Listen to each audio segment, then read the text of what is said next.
Back to my channel YouTube tips and tricks. இந்த வீடியோவில் நம்ம என்ன பார்க்க போகிறோம்னா இண்டிவிஜுவலோட டேக்ஸ் லயபிலிட்டி சம்ஸ் தான் பார்க்க போகிறோம். சரிங்களா? ஃபஸ்ட்டு நம்ம இண்டிவிஜுவலோட டேக்ஸ் லயபிலிட்டியை கால்குலேட் பண்ணுறதுக்கு நம்மளுக்கு அதோட பர்சன்டேஜோட ரேட் என்னன்னு தெரியணும், ரிபேட்டோட அமௌண்ட் எவ்வளோன்னு தெரியணும், சர்சார்ஜோட பர்சன்டேஜ், இது எல்லாமே கொஞ்சம் நிறையா இருக்குது. ஸோ அதோட ப்ரொசீஜர்ஸை நம்ம இப்போ ஃபஸ்ட் பார்த்துடலாம். அதுக்கப்புறமா நம்ம சம்ஸ் போயிடலாம். சரிங்களா? ஃபஸ்ட்டு நம்ம என்ன பண்ணணும்னா இண்டிவிஜுவலோட டேக்ஸ் லயபிலிட்டி அப்படின்னா ஒரு இண்டிவிஜுவல் பர்சன் எவ்வளோ டேக்ஸ் பே பண்ணணும், ஸோ அந்த டேக்ஸ் பேபிள் அமௌண்ட் எவ்வளோ அப்படின்னு கம்ப்யூட் பண்ணுறது தான் டேக்ஸ் லயபிலிட்டி ஆஃப் இண்டிவிஜுவல் அப்படின்னு சொல்கிறோம். ஸோ இண்டிவிஜுவல் கேட்டகிரியை 3 கேட்டகிரிஸாக பிரிக்கிறாங்க. ஃபஸ்ட்டு பார்த்தீங்கன்னா person age less than 60 years, அதாவது 60 இயர்ஸ்க்கு கீழே இருக்கிறவங்க நம்மளோட கேட்டகிரி 1. அப்புறமா 60 to 80 இயர்ஸ், அதாவது 60ல் இருந்து 80 இயர்ஸ் அது வரைக்கும் நம்மளுக்கு கேட்டகிரி நம்பர் 2. அபவ் 80 இயர்ஸ் நம்மளுக்கு கேட்டகிரி 3. சரியா? இந்த 3 கேட்டகிரியில் different types of net income அதோட டேக்ஸ் ரேட்டை டிஃப்ரென்ஷியேட் பண்ணியிருக்காங்க. ஓகேங்களா? ஸோ ஃபஸ்ட்டு நம்ம ஃபஸ்ட்டு கேட்டகிரி பார்த்துடலாம். அதாவது ஏஜ் லெஸ் தென் 60 இயர்ஸ். 60 இயர்ஸுக்கு கீழே நம்மளுக்கு கொஸ்டினில் எப்படி கொடுத்துருப்பாங்கன்னா மிஸ்டரியே அவங்களோட இயர்ஸ் வந்துட்டு ஒரு 52 ஏஜ் இல்லைன்னா ஒரு 45 அப்படின்னா இந்த டேபிள் வைஸ் தான் நம்ம கால்குலேட் பண்ணி போடுவோம். சரிங்களா? இப்போ ஏஜ் லெஸ் தென் 60 இயர்ஸ் அப்படின்னா அவங்களோட நெட் இன்கம் எவ்வளோ இருந்துச்சுன்னா என்ன டேக்ஸ் ரேட் அப்படின்னு தான் பார்க்க போகிறோம். ஓகேங்களா? ஸோ ஃபஸ்ட்டு பார்த்தீங்கன்னா இதெல்லாம் நம்மளுக்கு நெட் இன்கம். சரிங்களா? இந்த இன்கம்க்கு எவ்வளோ டேக்ஸ் பர்சன்டேஜ் அதோட ரேட், அப்புறம் ஹெச்இசி. சரிங்களா? ஃபஸ்ட்டு பார்த்தீங்கன்னா அப் டு 2,50,000 தான் நம்மளுக்கு ஸ்டார்டிங்கே. சரிங்களா? ஸோ 2,50,000 வரைக்கும் நம்மளுக்கு எந்த ஒரு இன்கம் டேக்ஸ் ரேட்டும் கிடையாது, நில்லு தான். ஹெச்இசியும் நில்லு தான். நெக்ஸ்ட்டு பாருங்கள் 2,50,000 இருந்து 5 lakh, அதுக்கு நம்மளுக்கு 5%, ஹெச்இசி 4%. மேக்ஸிமம் நம்மளுக்கு 3 கேட்டகிரி சொன்னேன்னா 3 கேட்டகிரிலையுமே எந்த இன்கம் டேக்ஸ், அதாவது எந்த நெட் இன்கம் அமௌண்ட் ஒரு 50 lakhs இருக்கலாம், 1 crore இருக்கலாம், எவ்வளோ போனாலுமே நம்மளுக்கு ஹெச்இசி 4% தான். எல்லா கேட்டகிரிலையும் எந்த அமௌண்ட்டாக இருந்தாலுமே நம்மளுக்கு ஹெச்இசி நம்மளுக்கு 4% தான். ஹெச்இசியில் எந்த சேஞ்சஸுமே வராது. சரிங்களா? நெக்ஸ்ட்டு இன்கம் டேக்ஸ் ரேட் பொறுத்த வரைக்கும் 2,50,000 5 lakhsக்கு நம்மளுக்கு 5%, 5 lakhsல இருந்து 10 lakhsக்கு 20%, அடுத்து நம்மளுக்கு 10 lakhs to 50 lakhs நம்மளுக்கு 30%, 50 lakhs to 1 crore to 30%, 1 crore to 2 crores, அதாவது நம்மளுக்கு அபவ் 10 lakhsக்கு மேலே போயிட்டாவே நம்மளுக்கு 30% தான். நீங்கள் ஃபஸ்ட்டு மெமரியில் வச்சுக்க வேண்டியது ஃபஸ்ட்டு 3 ஸ்லாப் வேல்யூஸ், அதாவது ஃபஸ்ட்டு 3 இன்கம் வேல்யூ மட்டும் நீங்கள் ஞாபகம் வச்சுக்கணும். நம்மளுக்கு அபவ், அதாவது 60 இயர்ஸ்க்கு கீழே இருக்காங்க அப்படின்னா அவங்களோட நெட் இன்கம் எடுத்தோன்னே 2,50,000 ஸ்டார்ட் ஆகும். அதாவது அப் டு 2,50,000க்கு டேக்ஸ் ரேட்டு நில்லு. அடுத்து 2,50,000 to 5 lakh 5%, அடுத்து 5 lakh to 10 lakh 20%, 10 lakhsக்கு மேலே போயிட்டாவே எந்த அமௌண்ட்டாக இருந்தாலும் நம்மளுக்கு 30% தான். ஸோ 3%, 5, 20, 30. சரிங்களா? இது வந்து லெஸ் தென் 60 இருந்துச்சுன்னா. அடுத்து என்ன கேட்டகிரி பாருங்கள், சீனியர் சிட்டிசன், அதாவது அவங்க ஏஜ் பார்த்திங்கன்னா 60 to 80 இயர்ஸாக இருந்துச்சுன்னா இந்த இன்கம் பார்த்திங்கன்னா அப் டு 3 lakhs, 3 lakhல இருந்து தான் ஸ்டார்டிங். 3 lakhs வரைக்குமே இன்கம் டேக்ஸ் ரேட் கிடையாது, ஹெச்இசியுமே கிடையாது. 3 lakhs to 5 lakhs 5%. உங்களுக்கு இது ரெண்டுமே ஒரே மாதிரி தான் இருக்கும். ஆனால் என்ன மேக்ஸிமம் ஒரு பெரிய டிஃப்ரென்ஸ் அப்படின்னு பார்த்தீங்கன்னா நெட் இன்கம் இதில் பாருங்கள் 2,50,000 ஸ்டார்ட் ஆகும். சரிங்களா? இதில் நம்மளுக்கு 3 lakhs தான் ஸ்டார்ட் ஆகும். ஸோ நெக்ஸ்ட்டு பாருங்கள் 2,50,000 to 5 lakh, இங்கே 3 lakh to 5 lakh. மற்ற எல்லாமே நம்மளுக்கு சேம் தான். இந்த 5 lakh to 10 lakh, 10 lakhs to 50, 50 to 1 crores, இந்த 20, 30, 30%, ஹெச்இசி 4% தான் எல்லாத்துக்குமே. சரியா? இந்த ஏஜ் லெஸ் தென் 60 இயர்ஸ்க்கும் சீனியர் சிட்டிசன், அதாவது 60லேருந்து 80 இயர்ஸுக்குமே மேக்ஸிமம் எல்லாமே ஒன்று. ஆனால் இது மட்டும் நம்மளுக்கு 2,50,000 ஸ்டார்ட் ஆகுறனால செகண்ட் இது பாருங்கள் 2,50,000 to 5 lakhs, இது நம்மளுக்கு 3 lakhsலேருந்து ஸ்டார்ட் ஆகும். ஸோ 3 lakhs to 5 lakhs வந்துட்டு செகண்ட் ரேட். மற்றபடி மூணாவதுல இருந்து நம்மளுக்கு எல்லாமே ஒரே மாதிரி தான் இருக்குது. 5, 20, 30, 30 தான். இதே மாதிரி தான் 5, 20, 30, 30 ரெண்டுத்துக்குமே பார்த்தீங்கன்னா 50,000 தான் டிஃப்ரென்ஷியேட் ஆகும். சரிங்களா, 2 கேட்டகிரி பார்த்தாச்சு. மூணாவது கேட்டகிரி பாருங்கள், மோர் தென் 80 years, அதாவது 80 yearsக்கு மேலே சூப்பர் சீனியர் சிட்டிசன்ஸ். இவங்களோட இன்கம் எதுலேருந்து ஸ்டார்ட் ஆகுதுன்னு பார்த்தீங்கன்னா 5 லட்சத்துலேருந்து ஸ்டார்ட் ஆகுது. ஸோ அப் டு 5 lakhs நில்லு, 5 to 10, 10 to 50. ஸோ இதில் இருக்கிறதுல இந்த ஃபஸ்ட் இது வரைக்கும் வராது. இந்த 5 lakh to 10 lakhs, 10 lakhs to 50 lakhs, அப்புறம் நம்மளுக்கு 1 crores to 2 crores. நம்மளுக்கு 10 லட்சத்துக்கு மேலே போயிட்டாவே அதோட பர்சன்டேஜ் 30% தான். சரிங்களா, 5 lakhக்கு மேலே போயிட்டாவே நம்மளுக்கு 20% தான். 5 lakhக்குள்ளே தான் நம்மளுக்கு 5%. சரியா, இந்த அமௌண்ட்டு நம்மளுக்கு அப் டு 5 lakhs வரைக்குமே நில்லு. 5 to 10, 20%, 30%, 30%. HEC அதே மாதிரி நம்மளுக்கு 4% தான். அபவ் 10 lakhs மேலே போயிட்டாவே 30%. சரிங்களா, ஸோ நீங்கள் இந்த மூணுமே ஞாபகம் வச்சுக்கணும். ஏன்னா உங்களுக்கு இப்போ கொஸ்டினில் எப்படி கொடுப்பாங்க, அதே மாதிரி உங்களுக்கு கொஸ்டினில் calculate the tax liability of Mr. A அப்படின்னு கொடுத்துட்டு எந்த ஒரு ஏஜுமே மென்ஷன் பண்ணலை அப்படின்னா நீங்கள் இதை தான் போடணும். அதாவது ஏஜ் லெஸ் தென் 60 years இந்த இன்கம் ரேட் வச்சு தான் நீங்கள் போடணும். சரியா, எந்த ஏஜுமே கொடுக்கல அப்படின்னா நீங்கள் இதை வச்சு தான் போடணும். இது பார்த்தீங்கன்னா நம்மளோட ஓல்டு டேக்ஸ் ரிஜிமில் நியூ டேக்ஸ் ரிஜிம் வர்றப்போ நம்மளுக்கு ஒரு அசஸ்மெண்ட்டுக்கும் ஒரு டைப் ஆஃப் வேல்யூஸ் சேஞ்ச் பண்ணுவாங்க. சரியா, இப்போது இந்த ஓல்டு டேக்ஸ் ரிஜிம்க்கு பார்த்தீங்கன்னா இது வந்து 3 கேட்டகரியாக பிரிக்கிறாங்கல்ல. 60 yearsக்கு கீழே இது, 60 to 80னா இந்த ரேட் யூஸ் பண்ணணும், அபவ் 80னா இந்த ரேட். ஆனால் நம்மளுக்கு அல்டர்னேட்டிவ் டேக்ஸ், அதாவது நியூ டேக்ஸ் ரிஜிமில் எந்த ஏஜ் கேட்டகரியாக இருந்தாலும் ஒரே ஒரு மெத்தட் தான் யூஸ் பண்ணுவாங்க. அது நம்ம வந்து நெக்ஸ்ட் வீடியோவில் பார்க்கலாம். சரிங்களா, ஸோ இப்போ நம்ம ஓல்டு டேக்ஸ் ரெஜிம் தான் பார்க்குறோம். சரிங்களா, ஸோ இந்த 3 இருக்குது. இதோட நெட் வேல்யூ, நெட் இன்கம், அதோட டேக்ஸ் பர்சன்டேஜ், HEC எல்லாமே பார்த்தாச்சா. நெக்ஸ்ட் என்ன இருக்குது அப்படின்னு பார்த்தீங்கன்னா சர்சார்ஜு. சர்சார்ஜ் வந்துட்டு உங்களுக்கு அமௌண்ட்டு 50 lakhsக்கு மேலே போனால் தான் சர்சார்ஜை நம்ம கேல்குலேட் பண்ணுவோம். 50 lakhsலேருந்து 1 crore அந்த அமௌண்ட்குள்ளே இருந்துச்சுன்னா சர்சார்ஜுக்கு 10%. இல்லை 1 crores மேலே போயிடுச்சு, 1 crores to 2 crores அப்படின்னா 15%. இதே 2 crores மேலே போயிடுச்சு, 2 to 5 அப்படின்னா 25%. அபவ் 5 crores மேலே போயிடுச்சுனாவே 37%. உங்களுக்கு மேக்ஸிமம் இது 2 தான் அடிக்கடி வரும். மேக்ஸிமம் உங்களுக்கு எல்லாமே 50 lakhs கீழே தான் இருக்கும். சர்சார்ஜு மேக்ஸிமம் வராது. இல்லை 50 lakhsக்கு மேலே போயிடுச்சுனா தான் உங்களுக்கு 10% ஆஃப் சர்சார்ஜ், அதாவது டோட்டல் இன்கமில் 10%. சரிங்களா, நெக்ஸ்ட்டு இல்லை 1 crore மேலே போயிடுச்சு அப்படின்னா 50% டோட்டல் இன்கமில். சரிங்களா, அடுத்து ரிபேட் எப்போ வரும் அப்படின்னு பார்த்தீங்கன்னா நம்மளோட டோட்டல் இன்கம் இருக்குல்ல, கொஸ்டினில் கொடுத்துருப்பாங்க calculate the total income of calculate the tax liability of Mr. A. அவங்களோட இன்கம் பார்த்தீங்கன்னா எவ்வளோ இருக்குன்னு பாருங்கள், ஒரு 3 lakhs கொடுத்துருக்காங்க அப்படின்னா அவங்களோட இன்கம் 5 lakh கீழே இருக்குல்ல, அப்போனா நம்ம ரிபேட் கேல்குலேட் பண்ணணும். இல்லை அவங்களோட இன்கம் பார்த்தீங்கன்னா ஒரு 10 லட்சம் 20 லட்சம், அதாவது 5 lakhக்கு மேலே இருக்குது அப்படின்னா ரிபேட்டே இருக்காது. எப்போ உங்களுக்கு டோட்டல் இன்கம் 5 lakh கீழே இருக்கோ அப்போ தான் நம்மளுக்கு ரிபேட்டே வரும். ரிபேட் என்ன பண்ணுவோம்னா நம்மளோட டோட்டல் இன்கம் இருக்குல்ல, டோட்டல் இன்கமில் இந்த ரிபேட்டை மைனஸ் பண்ணுவோம். ரிபேட் எப்படின்னா நம்மளோட டோட்டல் இன்கம் இருக்குல்ல, 100% ஆஃப் டோட்டல் இன்கம் இல்லைன்னா 12,500. இது வந்து ஃபிக்ஸ்டு வேல்யூ.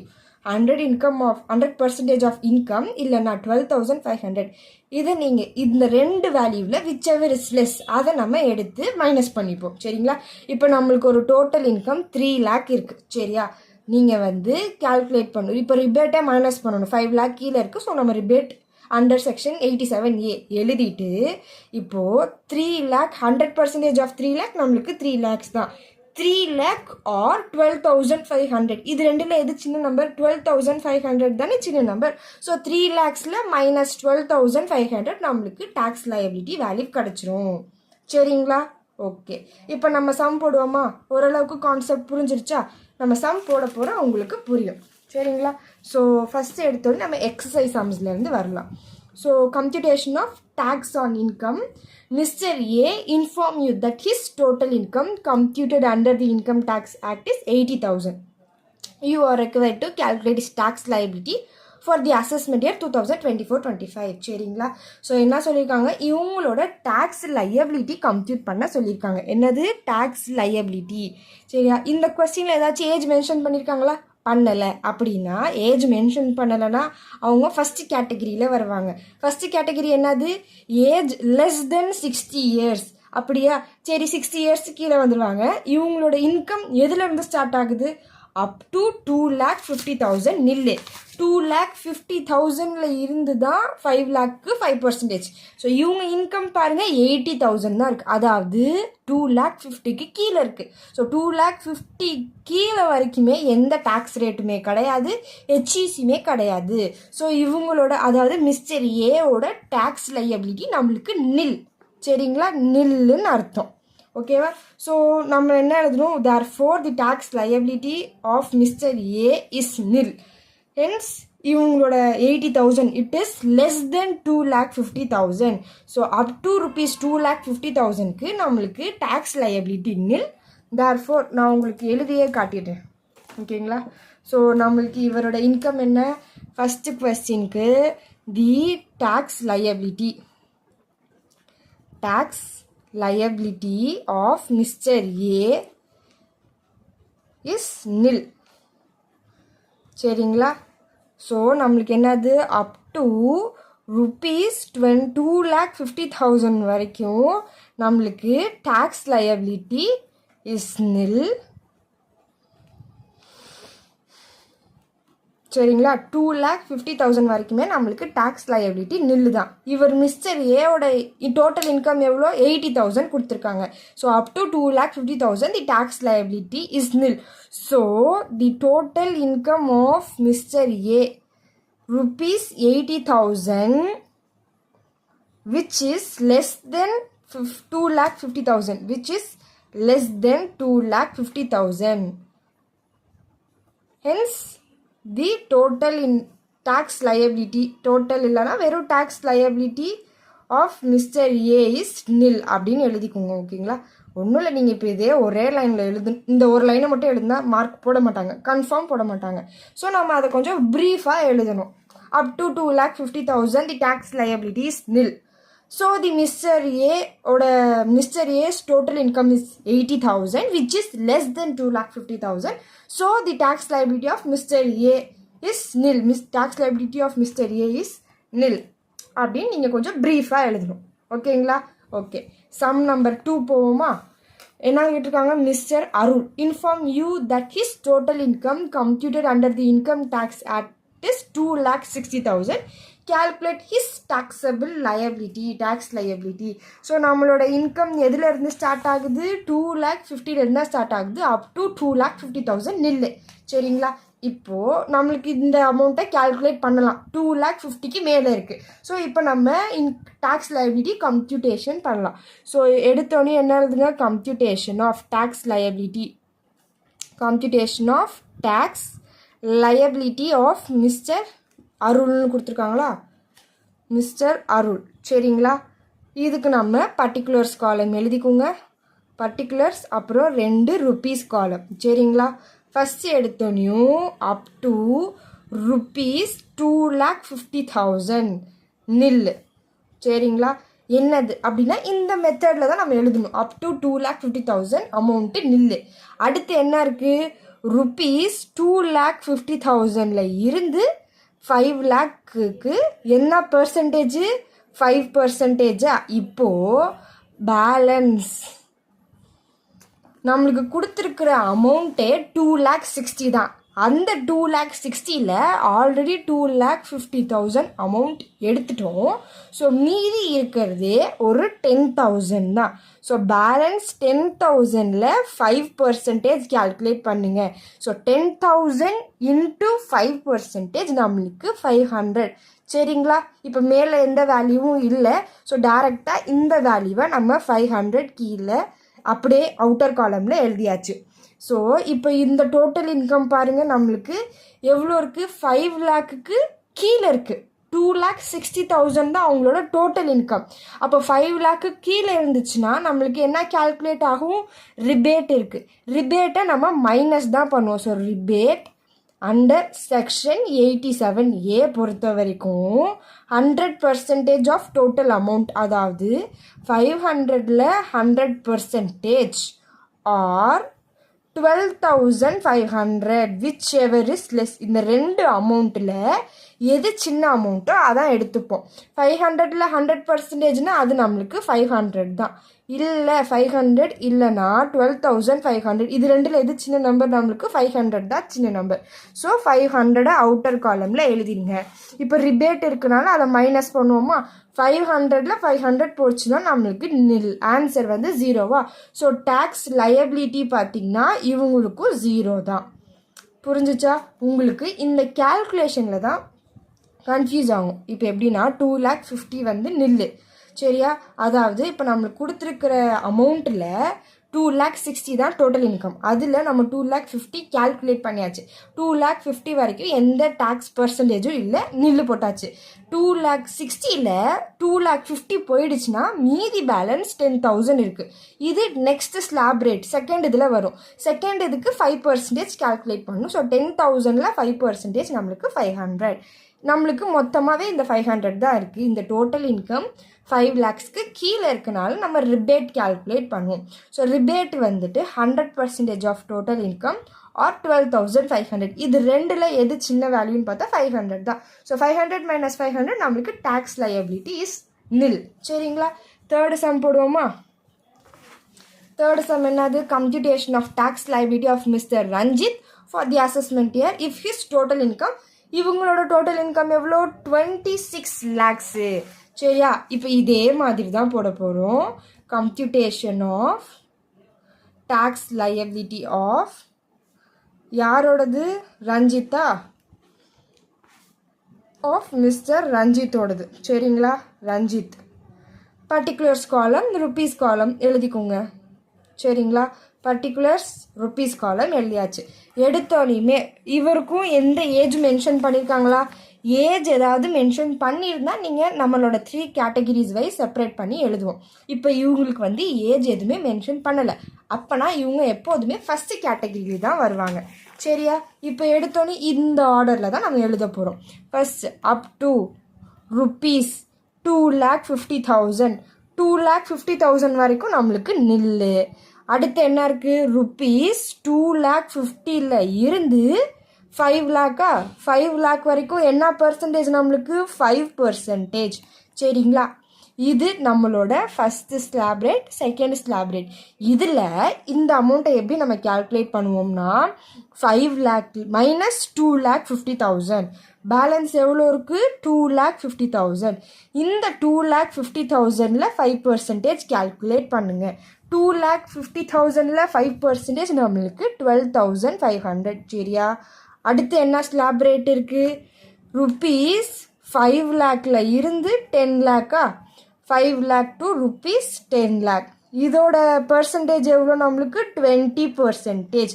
இப்போ இதில் 10 lakhல 5 lakh போச்சுன்னா பேலன்ஸ் நம்மளுக்கு ஒரு 5 lakh. இந்த 5 lakhல 20% கேல்குலேட் பண்ணுங்க. 5 lakhல 20%னா நம்மளுக்கு 1 lakh. சரியா?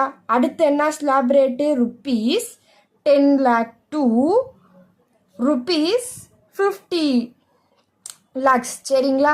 இதோட பர்சன்டேஜ் எவ்வளோ? 10 lakhsக்கு மேலே போயிட்டாவே 30% தான். இப்போது நம்மளுக்கு டோட்டல் இன்கம் எவ்வளோ சொல்லியிருக்காங்க?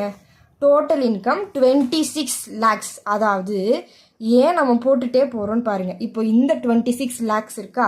இப்போது இதுதான் நம்மளோட ஸ்லாப் ரேட். சரிங்களா? 26 lakhsக்கு சின்னதாக இருக்குது, 5 lakh தான் இருக்குது. இதில் 10 lakh தான் இருக்குது. 10 lakhல இருந்து நம்மளுக்கு இந்த 50 lakhs இருக்கா? இந்த ஸ்லாப் ரேட்குள்ளே தான் நம்மளோட 26 lakhs வரைக்கும் வரும். சரியா? இப்போ நம்மளோட 26 பார்த்திங்கன்னா இந்த ஸ்லாப் ரேட்குள்ளே தான் வருது. சரியா? அந்த 10 to 50 lakhsல தான் நம்மளுக்கு 26 lakhs இருக்குது. ஸோ அது வரைக்கும் நம்ம இது மூணுமே அப்படியே ஆர்டராக போட்டுருணும். அப் டு 2,50,000க்கு நில்லு. 2 lakhலேருந்து 5 lakhக்கு எவ்வளோ பர்சன்டேஜ்? 5%. அதை ஃபஸ்ட்டு எழுதிடுங்க. எழுதிட்டு இதுக்கு நம்ம 5% எப்படி கால்குலேட் பண்ணுவோம்னா நம்மளுக்கு எவ்வளோ 2,50,000 5 lakhக்கு 5%. அப்போ 5 lakhல 2,50,000 போயிடுச்சுன்னா இந்த ரெண்டு வேல்யூ நீங்கள் மைனஸ் பண்ணி வரும் அந்த அமௌண்ட்டில் 5% கால்குலேட் பண்ணுங்கள். அதே மாதிரி மூணாவது என்ன இருக்குது 5 lakh to 10 lakh, இதுக்கு 20% எழுதிடுங்க. எழுதிட்டு இந்த ரெண்டு அமௌண்ட்டையும் மைனஸ் பண்ணுங்கள். 10 lakhல 5 lakh மைனஸ் பண்ணால் 5 lakhல அந்த 5 lakhல 20% கால்குலேட் பண்ணி அமௌண்ட் எழுதிடுங்க. இது ஆர்டராக எழுதிட்டு இப்போ நம்மளோட 26 lakh இந்த ஸ்லாப் ரேட்குள்ளே தான் வருது. இப்போது இந்த 26 lakhஸில் நம்ம 10 lakh வரைக்கும் போட்டாச்சு. புரியுதா? 10 lakh வரைக்கும் போட்டாச்சு. ஸோ 26ல் 10 lakhs போயிடுச்சுன்னா பேலன்ஸ் எவ்வளோ இருக்குது? பேலன்ஸ் எவ்வளோ? ஆல்ரெடி 10 லட்சம் வரைக்கும் போட்டு முடிச்சிட்டோம் 26 lakhஸில். ஸோ 26 minus 10 நம்மளுக்கு 16 lakhs தான் பேலன்ஸ் இருக்குது. இப்போ இந்த 16 lakhsக்கு தான் நம்ம 30% கால்குலேட் பண்ண போகிறோம். ஸோ 16 lakhs into 30% நம்மளுக்கு 4,80,000. சரிங்களா? இந்த 4,80,000 எப்படி வந்துச்சு? நம்ம ஆல்ரெடி 3 ஸ்லாப் ரேட் போட்டாச்சு. எது வரைக்கும்? 10 lakhs வரைக்கும். நம்மளோட டோட்டல் இன்கம் 26 lakhsல. ஸோ 26ல் மைனஸ் 10 lakhs நம்மளுக்கு மீதி 16 lakhs இருக்குது. இப்போ 16 lakhs இன்ட்டு இதோட ஸ்லாப் ரேட் பர்சன்டேஜ் எவ்வளோ? 30%. ஸோ நம்ம 30% கால்குலேட் பண்ணோம்னா 4,80,000 வருது. ஸோ இப்போ இது மூணுத்தையும் ஆட் பண்ணுவோமா? 12,500 1 lakh 4,80,000 4,80,000 1 lakhனா 5,80,000 5,80,000 12,500னா நம்மளுக்கு 5,92,500. சரிங்களா? இது நம்மளுக்கு இது மூணுத்தி ஆட் பண்ண டோட்டல். இப்போது ரிபேட் வருமா? ரிபேட் எப்படி வரும்? நம்மளோட டோட்டல் இன்கம் 5 லட்சத்துக்குள்ளே இருந்துச்சுன்னா ரிபேட் வரும். இங்கே டோட்டல் இன்கமே 26 lakhs, அதாவது above 5 lakhs. ஸோ ரிபேட் வராது. அப்போனா வேறு என்ன இருக்குது? ஹெச்இசி மட்டும்தான் இருக்குது.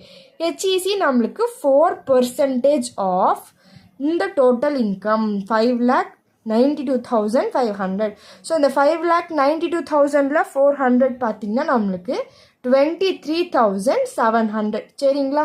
இப்போது இந்த ரெண்டு அமௌண்ட்டையும் ஆட் பண்ணோம்னா we will get 6,16,200. இதுதான் நம்மளோட டேக்ஸ் லையபிலிட்டி. ஓகேங்களா?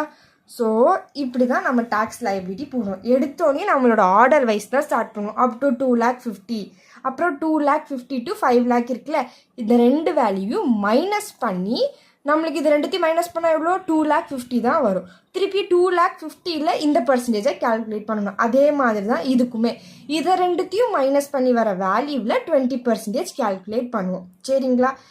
இப்போது நம்மளுக்கு இந்த கொஸ்டினில் 26 lakhs தான் இன்கம். ஃபஸ்ட்டு நீங்கள் செக் பண்ணணும் நம்மளோட ஸ்லாப் ரேட்டில் நம்மளோட இன்கம் எந்த ஸ்லாப் ரேட்குள்ளே வரைக்கும் வருது. இப்போ இதுக்குள்ளே தான் வருது. நம்ம அப்போ ஃபஸ்ட்டு இது வரைக்குமே ரெண்டுத்தையும் மைனஸ் பண்ணி பர்சன்டேஜோட கால்குலேட் பண்ணி எழுதிடுவோம். எழுதிட்டு நம்மளோட இன்கம் எவ்வளோ? 26 lakhs. 26 lakhஸில் ஆல்ரெடி 10 லட்சம் வரைக்கும் போட்டாச்சு. ஸோ 26 minus 10 நம்மளுக்கு பேலன்ஸ் 16 lakhs தான் இருக்குது. அதில் 30% போட்டாச்சு. சரிங்களா? இப்போ இதில் பார்த்தீங்கன்னா நம்மளுக்கு டோட்டல் இன்கமே 2,60,000 தான். அப் டு 2,50,000 வரைக்குமே நம்ம டேக்ஸ் போட்டாச்சு. இப்போ 2,60,000ல் 2,50,000 மைனஸ் பண்ணோம்னா பேலன்ஸ் 10,000 தான் இருக்குது. பேலன்ஸ் 10,000க்கு எந்த பர்சன்டேஜ் வரும்? 5%. ஸோ நம்ம 500 போட்டோம். இது டோட்டல் இன்கம் 5 lakhsக்கு கீழே இருக்கனால ரிபேட் வருது. ஸோ ரிபேட்டை மைனஸ் பண்ணோம்னா நில்லு. சரிங்களா? நம்மளுக்கு எந்த அமௌண்ட்டுமே இல்லை, அதனால நம்மளுக்கு ஹெச்இசி வராது. அமௌண்ட் இருந்தால் மட்டும்தான் உங்களுக்கு அடுத்த ஸ்டெப் ஹெச்இசி போட முடியும். சரிங்களா? ஸோ இந்த 3 சம்ஸில் ஏதாச்சும் டவுட்ஸ் இருந்துச்சுன்னா கமெண்ட் செக்ஷனில் கேளுங்க. தேங்க்ஸ் ஃபார் வாட்சிங். Subscribe for more videos.